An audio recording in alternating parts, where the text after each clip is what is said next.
ইতিহাস গড়ার সুযোগ হাতছাড়া হয় হতাশ দক্ষিণ আফ্রিকা। নিশ্চিতভাবে বলা যায় অনেকদিন এই কষ্টটা বয়ে বেড়াবে পটিয়ারা।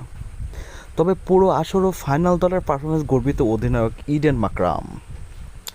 এবারের বিশ্বকাপ দিয়েই সেমির মঞ্চ থেকে বাদ পড়ার দুঃস্বপ্ন কাটিয়েছেন দক্ষিণ আফ্রিকা, যা ঘাড়ে ঝুঁকে বসেছিল প্রোটিয়াদের। শেন শার্লক, মার্ক ভাউচার কিংবা জ্যাক ক্যালিসলরা পারেনি মাকরাম পরম অধ্যায়ের শিরোপাটি হাতে নেওয়ার সম্ভাবনা তৈরি করেছিলেন বেশ।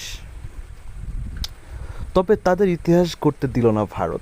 আক্ষেপ থাকলেও সতীর্থদের পারফরমেন্স গর্বিত অধিনায়ক মাকরাম। আইসিসির ইভেন্টের আগে মাকরামের নেতৃত্বে দক্ষিণ আফ্রিকার হারের নজির ছিল না।